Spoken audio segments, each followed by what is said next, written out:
आइए मंगलाचरण प्रारंभ करते हैं।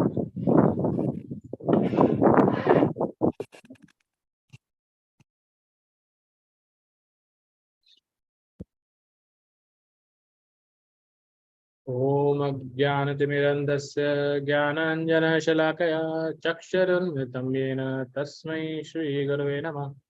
नमो विष्णुपादाय कृष्णपृष्ठाय भूतले श्रीमते भक्तिवेदांत स्वामिनिते नामिने। नमस्ते सारस्वते देवे गौरवाणी प्रचारिणे निर्विशेष शून्यवादी पाश्चात्य देशतारिणे। हे कृष्ण करुणा सिंधु दीनबंधु जगतपते गोपेश गोपिका कांत श्री राधा कांत नमस्ते। तप्त कांचन गौरांगी श्री राधे वृंदावनेश्वरी वृषभानुसुते देवी प्रणमामि हरिप्रिये। वाञ्छाकल्पतरुभ्यश्च कृपा सिन्धुभ्य एव च पतितानां पावनेभ्यो वैष्णवेभ्यो नमो नमः। जय श्री कृष्ण चैतन्य प्रभु नित्यानंद श्री अद्वैत गदाधर श्रीवासादि गौर भक्तवृंद। हरे कृष्णा कृष्ण कृष्ण हरे हरे, हरे राम राम राम हरे हरे। तुरंत कोटि वैष्णविंद की जय, श्री प्रभुपाद की जय, श्री राधा माधव की जय। हरे कृष्णा सभी को। आइए इस सप्ताह के श्लोकों पे पढ़ते हैं साथ में।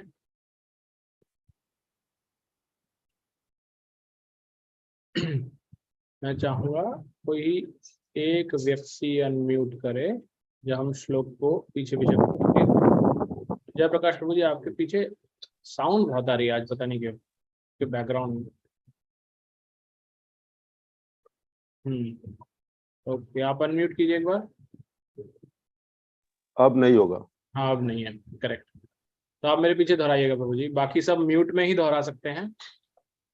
क्षिप्रम भवति धर्मात्मा क्षिप्रम भवति धर्मात्मा शाश्वत शांतिं निगच्छति शश्वत शांति निगच्छति कौन्तेय प्रतिजानीहि कौन्तेय प्रतिजानेहि न मे भक्तः प्रणश्यति। न मे भक्त प्रणश्यति। क्षिप्रं भवति धर्मात्मा क्षिप्रम भवति धर्मात्मा शाश्वत शांतिं निगच्छति शश्वत शांति निगच्छति कौन्तेय प्रतिजानीहि कौन्तेय प्रतिजानेहि न मे भक्तः प्रणश्यति। न मे भक्त प्रणश्यति। हरे कृष्ण, धन्यवाद। तो अब हम श्रीमद् भगवद गीता के 11वें अध्याय के अंतिम श्लोक पे हैं।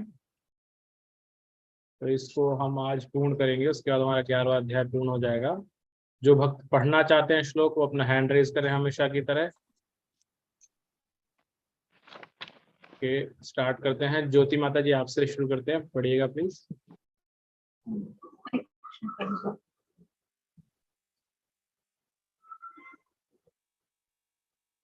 मत्कर्म कृन्मत्परमो मद्भक्तः संगवर्जितः निर्वैरः सर्वभूतेषु यः स मामेति पांडव। हे अर्जुन, जो व्यक्ति सकाम कर्मों तथा मनोधर्म के कलमश से मुक्त होकर मेरी शुद्ध भक्ति में तत्पर रहता है, जो मेरे लिए ही कर्म करता है, जो मुझे ही जीवन लक्ष्य समझता है और जो प्रत्येक जीव से मैत्री भाव से रहता है, वह निश्चय ही मुझे प्राप्त करता है। तात्पर्य, जो कोई चिन्मय व्योम के कृष्ण लोक में परम पुरुष को प्राप्त करके भगवान कृष्ण से घनिष्ठ संबंध स्थापित करना चाहता है, उसे स्वयं भगवान द्वारा बताए गए इस मंत्र को ग्रहण करना होगा। अतः यह श्लोक भगवत गीता का सार माना जाता है। भगवत गीता ऐसा ग्रंथ है जो उन बद्ध जीवों की ओर लक्षित है जो इस भौतिक संसार में प्रकृति पर प्रभुत्व जताने में लगे हुए हैं और वास्तविक आध्यात्मिक जीवन के बारे में नहीं जानते हैं। भगवत गीता का उद्देश्य यह दिखाना है कि मनुष्य किस प्रकार अपने आध्यात्मिक अस्तित्व को तथा भगवान के साथ अपने संबंधों को समझ सकता है तथा उसे यह शिक्षा देना है कि वह भगवत धाम को कैसे पहुंच सकता है। यह श्लोक उस विधि को स्पष्ट रूप से बताता है। जिससे मनुष्य अपने आध्यात्मिक कार्य में अर्थात भक्ति में सफलता प्राप्त कर सकता है। भक्ति रसामृत सिंधु में 2.255 में कहा गया है, अनासक्तस्य विषयान् यथा उपयुञ्जतः निर्बंध कृष्ण संबंधे युक्तम वैराग्यम उच्यते। ऐसा कोई कार्य न करे जो कृष्ण से संबंधित न हो, यह कृष्ण कर्म कहलाता है। कोई भले ही कितने कर्म क्यों न करे, किंतु उसे उनके फल के प्रति आसक्त नहीं होना चाहिए। यह फल तो कृष्ण को अर्पित किया जाना चाहिए। उदाहरणार्थ, यदि कोई व्यापार में व्यस्त है तो उसे इस व्यापार को कृष्ण भावनामृत में परिणत करने के लिए कृष्ण को अर्पित करना होगा। यदि कृष्ण व्यापार के स्वामी है तो इसका लाभ भी उन्हें ही मिलना चाहिए। यदि किसी व्यापारी के पास करोड़ों रुपए की संपत्ति हो और यदि वह इसे कृष्ण को अर्पित करना चाहे तो वह ऐसा कर सकता है। यही कृष्ण कर्म है। अपनी इंद्रिय तृप्ति के लिए विशाल भवन न बनवाकर वह भगवान श्री कृष्ण के लिए सुंदर मंदिर बनवा सकता है, कृष्ण का अर्च विग्रह स्थापित कर सकता है और भक्ति के प्रामाणिक ग्रंथों में वर्णित अर्च विग्रह की सेवा का प्रबंध कर सकता है। यह सब कृष्ण कर्म है। मनुष्य को अपने कर्म फल में लिप्त नहीं होना चाहिए, अपितु इसे कृष्ण को अर्पित करके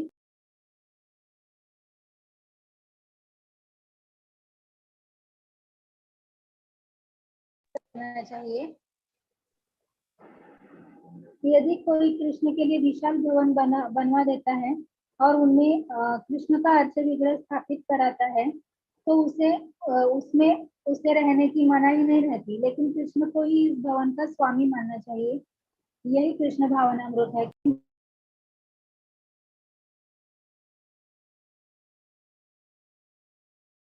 माता जी आप म्यूट हो गए हैं।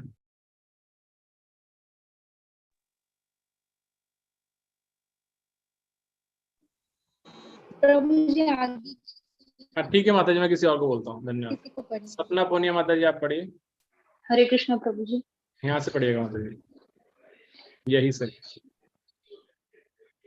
किंतु यदि कोई कृष्ण के लिए मंदिर नहीं बनवा सकता तो वह कृष्ण मंदिर की सफाई में तो लग सकता है। यह भी कृष्ण कर्म है। वह बगीचे की देखभाल कर सकता है जिसके पास थोड़ी सी भी भूमि है, जैसा कि भारत के निर्धन से निर्धन व्यक्ति के पास भी होती है। तो वह उसका उपयोग कृष्ण के लिए फूल उगाने के लिए कर सकता है। वह तुलसी के वृक्ष उगा सकता है क्योंकि तुलसी दल अत्यंत महत्वपूर्ण है और भगवत गीता में कृष्ण ने उनको आवश्यक बताया है। पत्रम पुष्पम फलम तोयम। कृष्ण चाहते हैं कि लोग उन्हें पत्र पुष्प फल या थोड़ा जल भेंट करें और इस प्रकार की भेंट से वे प्रसन्न रहते हैं। यह पत्र विशेष रूप से तुलसी दल ही है। अतः मनुष्य को चाहिए कि वह तुलसी का पौधा लगाकर उसे सींचे। इस तरह गरीब से गरीब व्यक्ति भी अपने को कृष्ण सेवा में लगा सकता है। यह कतिपय उदाहरण है जिस तरह कृष्ण कर्म में लगा जा सकता है।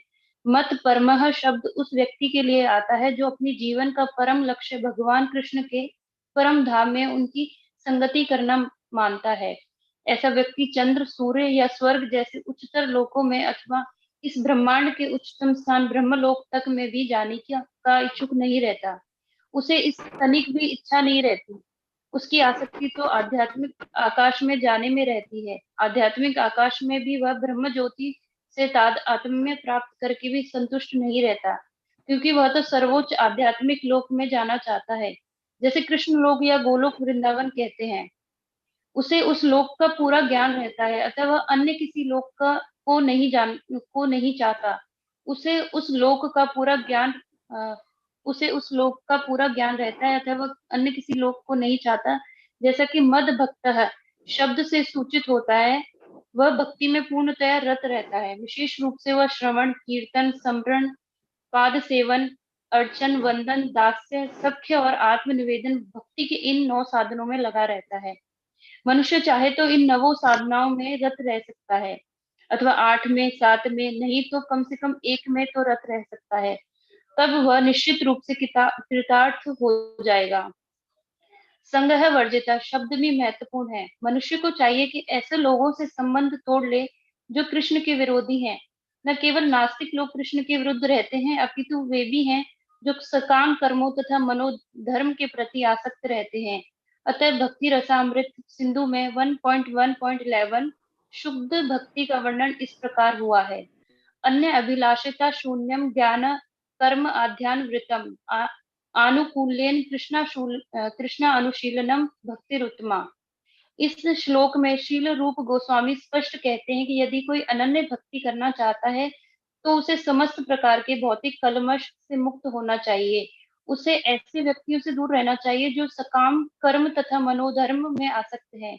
ऐसी अवांछित संगति तथा भौतिक इच्छाओं के कलमश से मुक्त होने पर वह कृष्ण ज्ञान का अनुशीलन कर सकता है, जिसे शुद्ध भक्ति कहते हैं। आनुकूलस्य संकल्पः प्रातिकूलस्य वर्जनम। हरि भक्ति विलास मनुष्य को चाहिए कि अनुकूल भाव से कृष्ण के विषय में सोचे और उन्हीं के लिए कर्म करे, प्रतिकूल भाव से नहीं।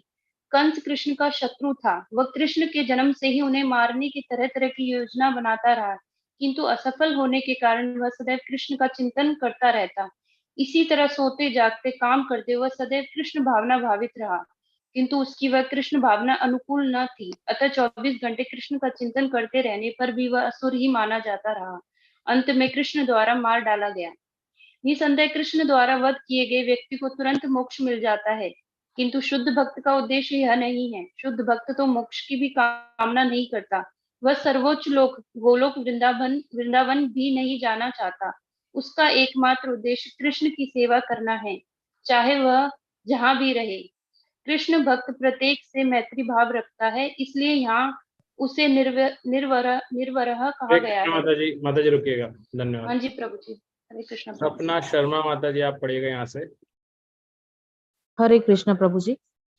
कृष्ण भक्त प्रत्येक से मैत्री भाव रखता है, इसीलिए यहाँ उसे निर्वैर कहा गया है, अर्थात उसका कोई शत्रु नहीं होता।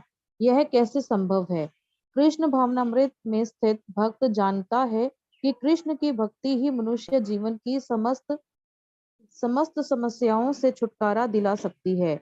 इसे उसका व्यक्तिगत अनुभव रहता है। फलतः वह इस प्रणाली को, कृष्ण भावनामृत को मानव समाज में प्रचारित करना चाहता है। भगवत भक्तों का इतिहास साक्षी है कि ईश्वर चेतना का प्रचार करने के लिए कई बार भक्तों को अपने जीवन को संकटों में डालना पड़ा। सबसे उपयुक्त उदाहरण जीसस क्राइस्ट का है। उन्हें अभक्तों ने शूली पर चढ़ा दिया, किंतु उन्होंने अपना जीवन कृष्ण भावनामृत के प्रसार में उत्सर्ग किया। निस्संदेह यह कहना कि वे मारे गए ठीक नहीं है। इसी प्रकार भारत में भी अनेक उदाहरण हैं। यहाँ यथा प्रहलाद महाराज तथा ठाकुर हरिदास। ऐसा संकट उन्होंने क्यों उठाया? क्योंकि वे कृष्ण भावनामृत का प्रसार करना चाहते थे, और यह कठिन कार्य है। कृष्ण भावना भावित व्यक्ति जानता है कि मनुष्य कृष्ण के साथ अपने संबंध को भूलने के कारण ही कष्ट भोग रहा है। अतः मानव समाज की सबसे बड़ी सेवा होगी कि अपने पड़ोसी को समस्त भौतिक समस्याओं से उबारा जाए। इस प्रकार जो भक्त सेवा में लगा रहता है, तभी हम समझ सकते हैं कि कृष्ण उन लोगों पर कितने कृपालु हैं जो उनकी सेवा में लगे रहकर उनके लिए सभी प्रकार के कष्ट सहते हैं। अतः यह निश्चित है कि ऐसे लोग इस शरीर को छोड़ने के बाद परम धाम को प्राप्त होते हैं। सारांश यही है कि कृष्ण ने अपने क्षण भंगुर विश्व रूप के साथ साथ काल रूप, जो सब कुछ भक्षण करने वाला है, और यहाँ तक कि चतुर्भुज विष्णु रूप को भी दिखलाया है। इस तरह कृष्ण इन समस्त स्वरूपों के उद्गम है। ऐसा नहीं है कि वे आदि विश्व रूप या विष्णु की ही अभिव्यक्ति है। वे समस्त रूपों में उद्गम है। विष्णु तो हजारों लाखों हैं, लेकिन भक्त के लिए कृष्ण का कोई अन्य रूप उतना महत्वपूर्ण नहीं जितना कि मूल दो भुजी श्याम सुंदर रूप। ब्रह्म संहिता में कहा गया है कि जो प्रेम या भक्ति भाव से कृष्ण के श्याम सुंदर रूप के प्रति आसक्त है, वे सदैव उन्हें अपने हृदय में देख सकते हैं और कुछ भी नहीं देख सकते। अतः मनुष्य को समझ लेना चाहिए कि इस 11वें अध्याय का तात्पर्य यही है कि कृष्ण का रूप ही सर्वोपरि है एवं परम सार है। इस प्रकार श्रीमद् भगवत गीता के 11वें अध्याय विराट रूप का भक्ति वेदांत तात्पर्य पूरा हुआ। हरे कृष्णा। हरे कृष्ण माता जी, धन्यवाद। तो ये देखिए बहुत लंबा तात्पर्य है जिसको प्रभुपाद जी ने एक तरह से बताया कि ये क्या है, भगवत गीता का सार है ये श्लोक। राइट, क्यों कहा गया इसको भगवत गीता का सार? क्योंकि इसमें भगवान बताते हैं डायरेक्टली अर्जुन को कि जो व्यक्ति सकाम कर्म और मनोधर्म को त्याग देता है और भगवान की शुद्ध भक्ति में तत्पर रहता है, और ऐसा करते वक्त जो कुछ भी वो करता है उसका लक्ष्य क्या होता है उस कर्म का, कि ये सब मैं उनके लिए कार्य कर रहा हूँ, भगवान के लिए कार्य कर रहा हूँ। और साथ ही साथ वो क्या करता है भगवान को प्राप्त करना उसका जीवन का एकमात्र उद्देश्य होता है, और जितने लोग हैं उन सबके साथ में मैत्री भाव रखता है, मित्रता बना के रखता है। मित्रता बनाने का मतलब उनके लिए अच्छा सोचता है। तो ऐसा भक्त अवश्य भगवान को प्राप्त करता है। तो भगवान को प्राप्त करने का यहाँ पर एक फॉर्मूला दिया गया है। तो प्रभुपाद जी ने इसलिए स्टार्ट होते के साथ ही बोला कि इस श्लोक को हम भगवत गीता का सार कह सकते हैं, क्योंकि भगवान तक हमारा मेन उद्देश्य क्या है, भगवान तक पहुंचना, भगवान को प्राप्त करना। तो वो इस श्लोक में बताया गया है। जैसे हमने 5वां अध्याय जब पढ़ा था, 5वें अध्याय का 47वां श्लोक को बताया था पीस फॉर्मूला इसको, और 10वें अध्याय में हमने बीच के 4 श्लोक पढ़े, उसको बोला चतुर्श्लोकी गीता। यहाँ पे इस श्लोक को बताया गया गीता का सार। राइट, तो इसमें अलग अलग प्रभुपाद जी ने विषयों को टच किया श्लोक को समझाने के लिए। सबसे पहले उन्होंने क्या टच किया कि जो कुछ भी हम कार्य कर रहे हैं वो भगवान के लिए कार्य करें। तो जब हम कोई भी ऐसा कार्य करते हैं जो भगवान से संबंधित है उसको कहा जाता है कृष्ण कर्म। राइट, तो कृष्ण कर्म कहें, भक्ति कहें, अकर्म कहें, ये सारे एक ही हैं। राइट, कृष्ण भावना भावित कर्म कहें, ये सब एक ही चीजें हैं। क्या है इनका उद्देश्य अंदर क्या है? बाहर से हो सकता है आपको देखने में नॉर्मली लगे कि दो व्यक्ति एक जैसा कार्य कर रहे हैं बाहर से देखने में, लेकिन अंदर से समझने में डिफरेंस है दोनों में। कैसे? एक व्यक्ति, मान लीजिए 2 बिजनेसमैन है, यहाँ एग्जांपल दिया गया, 2 बिजनेसमैन है। एक बिजनेसमैन काम कर रहा है, दोनों एक ही जैसा काम कर रहे हैं, दोनों का बिजनेस एक जैसा ही बढ़ रहा है, तो हम देखने में क्या कह सकते हैं, अरे ये तो दोनों ही माया में फंसे हुए हैं। राइट, लेकिन फर्क है उनके अंदर की चेतना में। एक है जो अपनी खुद की इंद्रिय तृप्ति करना चाहता है, वो साधारण है, वो आप सही कह रहे हैं कि वो माया में फंसा हुआ है। और दूसरा है वो ये जानता है कि मुझे जो कुछ मिला है ये कृष्ण का है, और मैं भी कृष्ण का हूं, मैं उनका दास हूं, और मैं जो कुछ भी कार्य कर रहा हूं मैं कृष्ण का सेवक बन कर के उन्होंने मुझे ये दिया है, इसलिए उस सेवा भाव से कर रहा हूं, और ये सब कुछ जो इससे आएगा और वो सब भी कृष्ण का है, और वो कृष्ण को अर्पित करता है। तो बाहर से तो बिजनेसमैन है, लेकिन अंदर से वो भगवान का भक्त है। अब कहें कि ऐसा कैसे हो सकता है? ऐसे बहुत हैं एग्जाम्पल। जैसे हमारे इस्कॉन के अंदर ही, आप सब कुछ जानते होंगे कुछ नहीं जानते होंगे शायद। आप सब, एक गाड़ी की कंपनी है, उसका नाम है Ford, FORD, Ford. Ford company के मालिक का नाम था एल्फ्रेड फोर्ड। वो कृष्ण भावना भावित भक्त हैं, वो इस्कॉन से जुड़े हुए हैं, इस्कॉन के भक्त हैं, और वो जो भी धन अर्जित कर रहे हैं, कमाते हैं, उसका बहुत बड़ा एक हिस्सा वो मायापुर में जो चंद्रोदय मंदिर बन रहा है, जिसको आपने शायद देखा होगा, यूट्यूब पे देखा होगा, नहीं देखा तो आप भी गूगल पे सर्च करके देखिएगा। विश्व का सबसे बड़ा मंदिर बन रहा है वो, क्योंकि श्रील प्रभुपाद जी की इच्छा थी कि हमारे भारत के अंदर एक ऐसा मंदिर हो जो वैदिक सभ्यता को डिपिक्ट करता हो।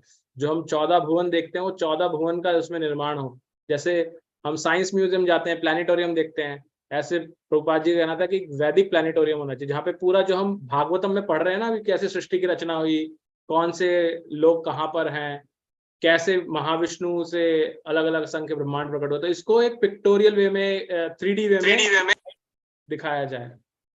तो वो हमारा मंदिर बन रहा है, उसे बोलते हैं TVOP, टेम्पल ऑफ वैदिक प्लानिटोरियम। तो उसके लिए जो सबसे अधिक धन आ रहा है वो एल्फ्रेड फोर्ड के द्वारा आ रहा है। वो खुद भी दे रहे हैं और खुद घर घर जाकर के उन्होंने दान भी इकट्ठा किया, भारत में भी और विदेशों में भी। अरे उन्होंने 250 करोड़ एक मुश्त दिया था स्टार्टिंग में ही। करेक्ट। तो ऐसे बहुत भक्त हैं, हम एक एग्जांपल ले रहे हैं क्योंकि हम इनके बारे में बहुत पढ़ रहे हैं, जानते हैं। ऐसे आई एम श्योर बहुत और भक्त हैं जो कृष्ण भावना भावित कर्म कर रहे हैं, राइट। तो यहाँ पर एक ये बताया गया। उसके बाद बताया गया कि व्यक्ति विशाल भवन बनाए लेकिन उसको इंद्रिय भोग के लिए ना करे, उसे कृष्ण का मंदिर समझे, वहां पे भगवान की अर्च विग्रह स्थापित करे। तो इसका मतलब ये नहीं कह रहे एल्फ्रेड फोर्ड तो बहुत अमीर व्यक्ति है, वही कर सकता है, हम कुछ नहीं कर सकते। हम भी कर सकते हैं। हम कैसे कर सकते हैं? हम जहां आज की तारीख में रह रहे हैं, चाहे आप किराए के मकान में हैं, चाहे आपके स्वयं के मकान में हैं, राइट, उसको चेतना में अपना मानना छोड़ दीजिए, उसको समझिए कृष्ण का मंदिर है। ये कैसे होगा कि आपके घर के सेंटर में, सेंटर मतलब ऐसा नहीं कि बिल्कुल पंखे के नीचे ही, सेंटर से मतलब है घर का जो अट्रैक्शन पॉइंट है, जहां पर घुसते के साथ ही कोई भी आता है तो सबसे पहले दर्शन करता है, वो आपका ड्राइंग रूम जैसी स्थिति जो है, वहां पर आप भगवान का मंदिर विराजिए। आप किसी भी इस्कॉन के भक्त के पास जाएंगे तो देखेंगे वहां पर ड्राइंग रूम हॉल के अंदर ही भगवान का बड़ा भव्य मंदिर होता है, ऑल्टर होता है उसके अंदर, उसके अंदर भगवान के विग्रह विराजते हैं, भगवान की सेवा होती है वहां पर। तो वो क्या है, वो क्यों है? क्योंकि भगवान प्रभुपाद जी ने बोला कि अपने घर का सेंटर कृष्ण को बना दो, यानी कि कृष्ण उस घर के मालिक हैं, आप वहां पर एज ए सर्वेंट बन के रह रहे हैं। जैसे आप कहीं नॉर्मल मंदिर में जाते हैं तो वो मंदिर भगवान का है, लेकिन वहां पे सेवा करने वाले तो बहुत सारे लोग रहते हैं, राइट, लेकिन बोलते क्या है, वो कृष्ण का मंदिर है जी, राम जी का मंदिर है, देवी जी का मंदिर है, ऐसे ही बोलते हैं ना। तो इसी तरह से आपके घर को भी अपना घर ना समझ करके भगवान का मंदिर समझिए। और वो कैसे होगा? जब आप भगवान का विग्रह सेंटर में रखेंगे, ऑल्टर में रखेंगे, उसको अपने ड्राइंग रूम में मेन स्थान देंगे उसके लिए। ऐसा नहीं कि हमने किचन के अंदर एक छोटा सा एक खोपचा बना रखा है, उसके अंदर देवी जी बिठा रखी हैं, ठाकुर जी बिठा रखे हैं, लड्डू गोपाल जी, वहीं पे भोग लगा के वहीं नमस्कार कर देते हैं और फिर आ गए। तो ये नहीं है। उससे क्या, वो क्या डिपिक्ट करता है? वो ये डिपिक्ट करता है कि हमारा घर है, हमने छोटा सा कोना भगवान को दे रखा है वहां पर घर के अंदर। तो इससे बाहर निकल के हमें घर के मेन, क्योंकि घर का सेंटर क्या है, आप सोचते हैं कि यार मेरा ड्राइंग रूम है, यहाँ पे सोफे रखे हैं, यहाँ पर ये रखा है, यहाँ पे ये गमला रखा हो, ये सब ऐसी चीजें रखी हो, तो वो आप अपने अपने लाभ के लिए, अपने इंद्रिय भोग के लिए सोच रहे हैं। लेकिन आप जैसे ही कृष्ण को सेंटर में लेकर आएंगे तो विचार बदल जाएंगे, आपकी चेतना बदल जाएगी। आप चाहे तो आप किसी भी कृष्ण भक्त के घर जाकर के देख सकते हैं, आपको भगवान का ऑल्टर अवश्य उनके घर के मेन हॉल के अंदर मिलेगा। खाओ खाओ खाओ, जल्दी खाओ के सब। आगे हम देखते हैं फिर आगे क्या बताया प्रभुपाद जी ने। आगे प्रभुपाद जी बताते हैं, चलिए आप मान लिया आप ऐसा भी नहीं कर सकते, मंदिर निर्माण भी नहीं करा सकते और आपके पास ऐसी परिस्थिति भी नहीं है, तो प्रभुपाद जी कहते हैं छोटे लेवल पे करो। छोटे लेवल पे क्या कर सकते हो? आप आस पड़ोस में, घर में अगर जमीन है या आस पड़ोस में कहीं गार्डन है, वहां पर आप फूल उगाइए भगवान के लिए, उन फूलों को भगवान को चढ़ाइए। तुलसी के पौधे उगाइए, तुलसी दल चढ़ाइए, भगवान को पसंद है ये सब चीजें। जैसे हमने श्लोक पढ़ा था पहले, याद भी किया था, पत्रम पुष्पम फलम तोयम, तो भगवान को सब प्रिय हैं। तो इस तरह के कर्म करना क्या है, ये कृष्ण कर्म कहलाता है सारा। तो उसके बाद आप जो कुछ कर रहे हैं वो सब कृष्ण कर्म है। दिखेगा बाहर से ऐसे ही कि आप नॉर्मल कार्य कर रहे हैं, लेकिन वो सब कृष्ण को अर्पित कर्म है। फिर आगे प्रभुपाद जी बताते हैं, जो कृष्ण भक्त है पूर्णतः है, वो इस लोक में तो क्या, किसी लोक में जाना नहीं चाहता। वो क्या चाहता है? वो सिर्फ ये चाहता है कि मेरा मेन मकसद है भगवत धाम की प्राप्ति। तो भगवत धाम की प्राप्ति करना चाहता है। बीच मार्ग में उसे ब्रह्म ज्योति मिलती है, स्वर्ग लोक मिलेंगे, अलग अलग उच्चतर लोक मिलेंगे, लेकिन वो वहां भटकेगा नहीं। जैसे कि हम साधारण तौर पर देखते हैं कि अगर कोई व्यक्ति एक लंबी रेस में दौड़ लगा रहा है और उसको कोई रास्ते में रोके, कहे अच्छा तुम थक गए होगे, बैठ जाओ थोड़ी देर आराम कर लो, तो क्या कहेगा? नहीं नहीं नहीं, मुझे मेरी रेस में मेरा फोकस है, मुझे कंप्लीट करनी है रेस, राइट। अगर कोई थोड़ी और छोटी रेस में भी भाग ले रहा है तो भी वो रुकेगा नहीं पानी पीने के लिए, वो बस अपने मकसद के ऊपर, लक्ष्य के ऊपर फोकस रहेगा। जैसे हनुमान जी अपने लक्ष्य पे फोकस थे। जब वो लंका जा रहे थे तो उनको एक पर्वत ने आकर के कहा कि आप मेरे ऊपर विश्राम कर लीजिए, अभी तो आप थक गए होंगे, थोड़ा विश्राम कीजिए फिर आगे जाइएगा। वो कहते नहीं, मेरा मकसद है भगवान की सेवा करना, सीता मैया का पता लगाना, तो मैं पहले अपनी सेवा कंप्लीट करके आऊंगा। तो यहाँ पर इस श्लोक में भगवान क्या कहते हैं, जो ये ध्यान रखता है उसके जीवन का लक्ष्य मैं हूं, बाकी चीजों से वो डिस्ट्रैक्ट नहीं होता, वो सिर्फ मेरे पे फोकस रहता है, वो ही भगवान को प्राप्त करता है। उसके लिए अलग अलग नवदा भक्ति जो प्रहलाद महाराज जी ने बताई है वो यहाँ पर आया, नवदा भक्ति के टाइप कि भगवान का श्रवण करना, जो हम अभी करते हैं इस तरह से, कीर्तन करना, भगवान का नाम जप या कीर्तन करना, स्मरण करना, भगवान को याद करना, पाद सेवन करना, अर्चन करना, वंदनम, दास्यम, साक्यम और आत्मनिवेदन, ये 9 टाइप हैं। तो ये बताया गया कि या तो कोई 9 टाइप को करे और 9 नहीं कर सकता तो कम से कम 8 7 ऐसे करते करते एटलीस्ट एक किसी प्रोसेस को फॉलो करे अगर भक्ति मार्ग में बढ़ना है तो। One of them is very important, right. तो ये बताया गया। उसके बाद एक शब्द इस श्लोक के अंदर आया, संग वर्जिता। पहली लाइन का अंतिम शब्द है संग वर्जिता। संग वर्जिता का मतलब क्या होता है, संग का मतलब क्या होता है, जैसे हमने ABCD में सबसे पहला संग ही आता है, राइट, एसोसिएशन। तो क्या बताया गया ABCD में कि भक्तों का संग करें, ऐसे लोगों का संग करें जो कि अनुकूल हो कृष्ण भक्ति के लिए। तो इसमें लोग भी आते हैं और कार्य भी आते हैं और परिस्थितियां, जगह भी आती हैं, ऐसी चीजें, राइट। तो अगर आप ऐसे लोगों का संग कर रहे हैं जो कि आपकी कृष्ण भक्ति के लिए अनुकूल हैं तो वो सही है। क्योंकि यहाँ पर एक श्लोक क्या आया, अनुकूलस्य संकल्प प्रतिकूलस्य वर्जनम, ये हरिभक्ति विलास का श्लोक आया था। तो उसमें बताया कि हर व्यक्ति को कुछ भी कार्य कर रहा है उससे पहले ये सोच लिया किसी चीज का भी संग करने जा रहा है। संग कैसे कैसे हो सकता है, व्यक्ति का संग हो सकता है, पुस्तक आप पढ़ने जा रहे हैं उसका संग हो सकता है, आप टीवी देख रहे हैं तो टीवी में संग हो सकता है, आप मोबाइल में कुछ सर्च कर रहे हैं उसमें संग कर रहे हैं आप किसी का। तो संग अलग अलग तरीके से हो सकता है। तो उस संग को प्राप्त करने से पहले समझिए कि क्या ये मुझे कृष्ण भक्ति में आगे बढ़ाएगा या दूर करेगा, राइट। क्योंकि चाकू अच्छा है बुरा है वो चाकू पे निर्भर नहीं करता, उसके उपयोग पे निर्भर करता है। क्योंकि अगर उस चाकू को पकड़ने वाले की नीयत है कि मैं लोगों को लूट खसोट करूं तो वो लोगों को डरा धमका के या घोप करके कार्य करेगा तो चाकू बुरा बन जाएगा। लेकिन वही चाकू पकड़ने वाला सोचेगा कि मुझे मानव समाज की सेवा करनी है तो डॉक्टर के हाथ में भी हो सकता है और वो सर्जरी कर सकता है उससे, राइट। तो वो अच्छा बन गया चाकू। तो चाकू में अच्छा बुरा नहीं है, उसके पीछे की नीयत क्या है, उसके पीछे की चेतना क्या है, व्यक्ति इसने होल्ड कर रखा है। तो सिमिलरली हम किसका संग कर रहे हैं ये हमें उसको पकड़ने से, मतलब उसका संग करने से पहले देखना है। क्योंकि मोबाइल में आप YouTube पे बहुत लेक्चर सुन सकते हैं, आप बहुत जो अभी कर रहे हैं आप जूम पे जुड़े हैं मोबाइल के द्वारा तो वो कर पा रहे हैं, पहले पॉसिबल नहीं था, राइट। तो ये बोलना मोबाइल सरासर बुरी चीज है, गलत है, लेकिन उसका प्रयोग संग किस रूप में किया जा रहा है, अनुकूल रूप में किया जा रहा है कृष्ण भक्ति के या प्रतिकूल रूप में किया जा रहा है, वो समझने की आवश्यकता है।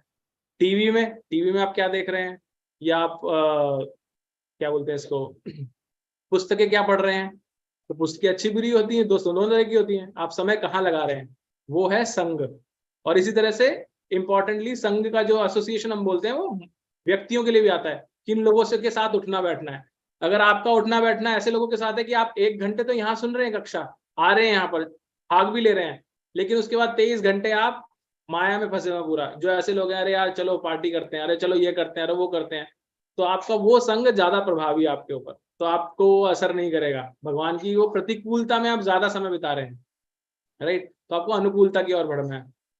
तो यहाँ पर प्रभुपाद जी बताते हैं ऐसे मनुष्यों को हमें चाहिए कि ऐसे लोगों के साथ संबंध तोड़ ले जो कृष्ण के विरोधी हो, राइट, कृष्ण के विरोधी हो, जो कृष्ण की बुराई करते हैं, कृष्ण के अगेंस्ट बोलते हैं, उनसे हमें संबंध डिस्टेंस रखना चाहिए उनके साथ में, क्योंकि वो आपकी श्रद्धा को भी हिला सकते हैं। क्योंकि हम सब अभी छोटे छोटे पौधे हैं, राइट, छोटे पौधे को कोई भी पक्षी आकर के जल्दी से उखाड़ के खा सकता है ना, तो ऐसे ये माया जो है ये बहुत प्रभावी है, बहुत प्रबल है, तो हमें हिला सकती है, इसलिए ऐसे लोगों का संग नहीं करना चाहिए। फिर आगे प्रभुपाद जी बताते हैं इसके अंदर ही कि जो शुद्ध कृष्ण भक्त है, फिर आगे समझाते हुए कहते हैं कि वो गोलोक वृंदावन भी नहीं जाना चाहता। वो क्या चाहता है कि मुझे भगवान कहीं भी रखें, बस अपनी सेवा में रखें, जहां कहीं भी हूं मैं उनकी सेवा में रहूं, ये एक मेरा एक मात्र उद्देश्य है। अंत में जो एक शब्द आया था निर्वैर, उसका प्रभुपाद जी अर्थ बताते हैं कि निर्वैर का अर्थ होता है मैत्री भाव, सभी के साथ मित्रता। और उसका क्या मतलब है? उसका मतलब है कि इस जगत में सभी लोगों के बारे में अच्छा सोचना। अब अच्छा कैसे सोचा जा सकता है? कल हमने इस पर चर्चा की थी जब दान की बात की थी, राइट, कि एक व्यक्ति भगवान के साथ अपना संबंध भूल गया है, वो भटक रहा है, तो उस व्यक्ति का जो सबसे ज्यादा हितैषी व्यक्ति होगा वो क्या होगा? उसको कपड़े देने वाला या खाना देने वाला, या उसको जो मार्ग दिखाएगा कि कैसे अपने घर वापस जाना है, राइट। मार्ग दिखाने वाला। तो मैत्री भाव का अर्थ है कि हम सबके हितैषी और सबको भगवान से जोड़ना चाहते हैं, तो उसके लिए प्रचार करना। और प्रचार आसान नहीं है। प्रचार में प्रभुपाद जी ने यही समझाया कि बहुत कठिनाइयां आती हैं, लेकिन भगवान फिर भी ऐसे व्यक्ति को प्रिय करते हैं। आपको एक प्रचार कर रहे हैं और उसके बाद उसके साथ ऐसा बुरा क्यों हो रहा है? क्यों हो रहा है ऐसा बुरा? क्योंकि भगवान ने हर किसी को स्वतंत्रता दे रखी है, तो बुरे लोग हैं तो वो भी अपनी स्वतंत्रता से कार्य कर रहे हैं, लेकिन भगवान ये नोट करते हैं कि आप कितना एफर्ट ले रहे हैं मैत्री भाव बनाए रखने के लिए सबके साथ में।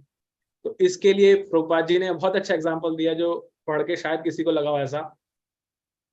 क्रिश्चियनिटी में जीसस क्राइस्ट की बहुत, हम उन्हीं को मानते हैं, राइट। 25 दिसंबर को उनका जन्मदिन मनाते हैं, ईसा मसीह का। तो प्रभुपाद जी कहते हैं वो कृष्ण भावनामृत का प्रचार कर रहे थे, राइट। कृष्ण भावनामृत का प्रचार यानी कि जो कृष्ण भक्ति का प्रचार कर रहे हैं, इसका अर्थ क्या हुआ? कृष्ण भगवान है, राइट। और जीसस क्राइस्ट ने आके क्या बोला? मैं I am son of God, मैं ईश्वर का पुत्र हूं, और मैं यहाँ किस लिए आया हूँ? मैं आप सबको प्रेम सिखाने आया हूँ कि ईश्वर से प्रेम करो। हम यहाँ प्रभुपाद जी भगवत गीता में हम क्या पढ़ रहे हैं? यही पढ़ रहे हैं ना, कि भगवान से प्रेम करना है, भगवान की सेवा करनी है। तो यही उन्होंने प्रचार किया, लेकिन दुष्टों ने क्या किया उनके साथ में? उनको सूली पे चढ़ाया। तो उसके बाद भी उन्होंने अपने जीवन की परवाह नहीं करी, करेक्ट। तो ये तो थे जीसस क्राइस्ट एग्जाम्पल दिया। उसके बाद हमारे शास्त्रों में बहुत एग्जाम्पल आते हैं। प्रहलाद महाराज का आता है, हरिदास ठाकुर का आता है, इवन स्वयं श्रील प्रभुपाद, उन्होंने कितने कष्ट भोगे। ये जो आज हम पढ़ रहे हैं भगवत गीता, ये हमें इतनी साधारण लग रही है, लेकिन अगर हम प्रभुपाद जी की जीवनी पढ़ेंगे तो हमें उसमें भी दिखेगा कितने कष्ट भोगे उन्होंने इस प्रचार करने के लिए कृष्ण भक्ति का। तो कृष्ण भक्ति बहुत आसानी नहीं है, इसको प्रचार करना बहुत ही डिफिकल्ट है, इसमें बहुत ज्यादा चैलेंजेस आते हैं। लेकिन भगवान क्या कहते हैं? भगवान ऐसे भक्तों पे कृपालु रहते हैं जो उनकी सेवा में लगे रहते हैं, और सभी कष्ट आए उसके बावजूद भी लगे रहते हैं, क्योंकि वो क्या है?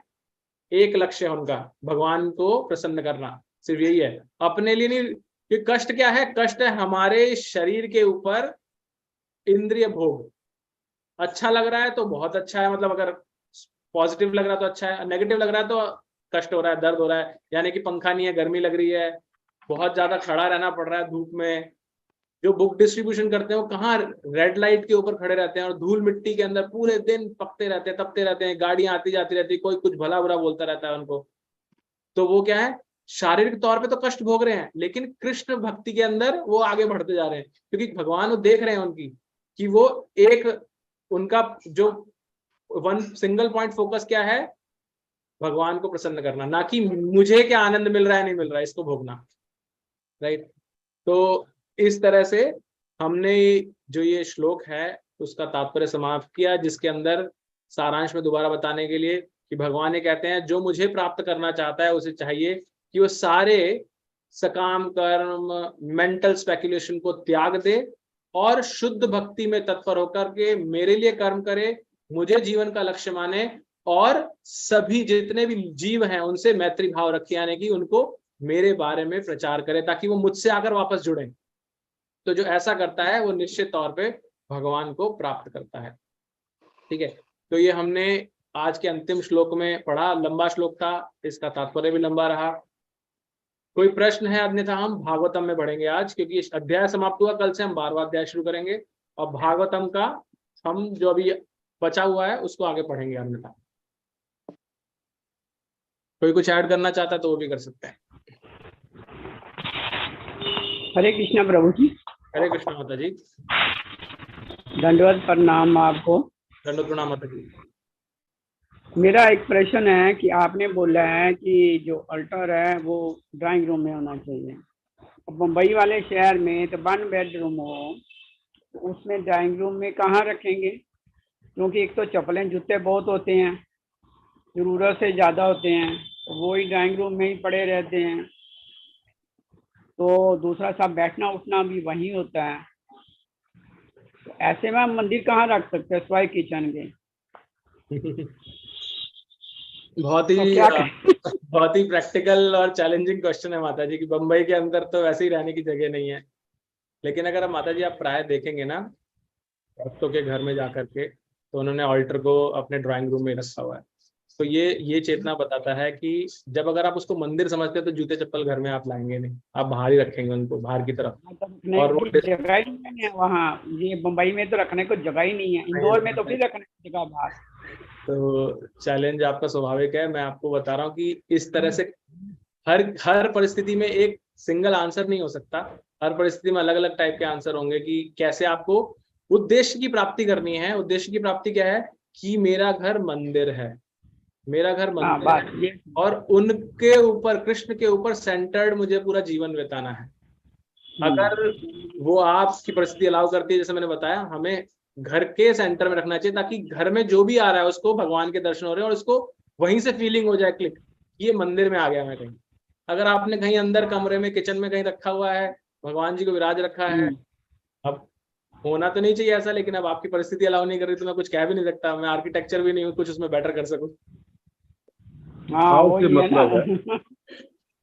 तो समझ नहीं आ रही, मुझे तो बहुत कोशिश की पर समझ नहीं आ रही।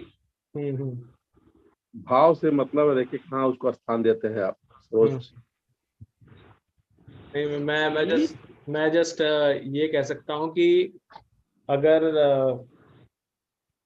एक सेकंड में तो नहीं फोटो रखी है, बड़ी बड़ी तो फोटो रखी हुई है मैंने भगवान की बाहर। एक सेकंड।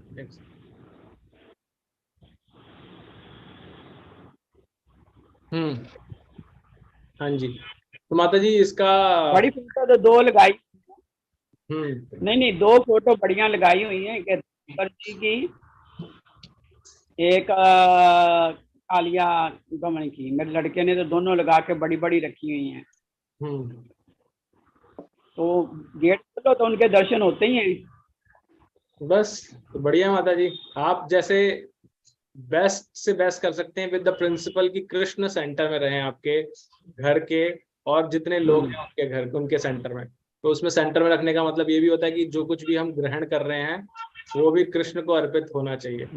सिर्फ मंदिर को सेंटर में ला करके और उसके बाद जैसा आपने बताया हम कुछ ध्यान नहीं रख पा रहे हैं, तो वो भी गलत है। तो सेंटर में लाने का मतलब है कि हम जीवन के जितने भी कार्य हैं वो उन्हीं के इर्द गिर्द घूम रहे हैं सारे, राइट। हाँ दीक्षा ली हुई है तो भोग लगाना ही है, सब कुछ करना है, उनकी सेवा करनी है। करेक्ट। धन्यवाद धन्यवाद। एक सेकंड माता जी, कुछ कोशिश कर रहा था, एक सेकंड रुकिएगा।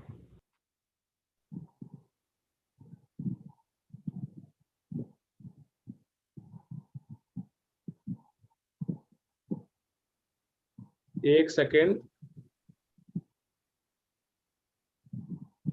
मैं यहाँ पर एक, आपको दिख रही है अभी स्क्रीन पे कुछ? हाँ दिख रहा है आपका कीबोर्ड। तो जैसे अभी हमारे ये घर का सेंटर, ये हॉल है, तो इसमें ये पूरा एरिया उस साइड में भगवान के मंदिर के लिए रखा हुआ है। वहां पे कोई नहीं जाता उस तरफ।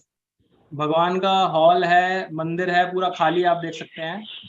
और दूसरी तरफ में हम रहते हैं, तो इसमें ठाकुर जी डालते हैं यहाँ पर, और ये मेरी माता श्री सेवा करती है उनकी, जैसे आज हम पढ़ रहे थे फूलों की, उनकी पूरी सेवा करना, सब ध्यान रखना। तो यहाँ पर पूरा कुछ नहीं रहता है, जिसमें एग्जाम्पल के तौर पर दिखा रहा हूँ कि ऐसा अगर हम चाहें तो कुछ भी कर सकते हैं, बट वो सब हमारी खुद की प्लानिंग है। क्योंकि हर किसी के साथ मैं नहीं कह सकता कि सबके घर पे ऐसे ही हो, क्योंकि सबका अलग अलग घर है, अलग अलग प्लानिंग है, अलग अलग चीजें हैं। हमने चूज किया कि हमें अपना ड्राइंग रूम भरना ही नहीं, हमने डाइनिंग टेबल नहीं ली, क्योंकि अगर डाइनिंग टेबल ले लेंगे तो भर जाएगी जगह, जैसे आप बता रहे हैं। मैं भी मुंबई में रहता हूँ तो मेरा घर भी छोटा था, लेकिन हमने कहा डाइनिंग टेबल में चाहिए नहीं, क्योंकि भगवान का हमें रखना उनके लिए विशेष। जब हमें अपने बिस्तर के लिए जगह चाहिए तो ऐसे भगवान के लिए भी चाहिए, तो हमने ये चूज किया ऐसा। तो सब व्यक्ति अपने अपने हिसाब से कर सकते हैं, और वो हर किसी को अपने परिवार में खुद चूज करना होगा कि कैसे वो चीजें क्रिएट की जाए। एंड अगेन मैंने कहा ये इसका अर्थ ये है कि यही बेस्ट तरीका है, इससे भी बहुत अच्छे तरीके होंगे, आई एम श्योर। ठीक है जी, बहुत धन्यवाद। हरे कृष्णा। बहुत बहुत धन्यवाद प्रभु।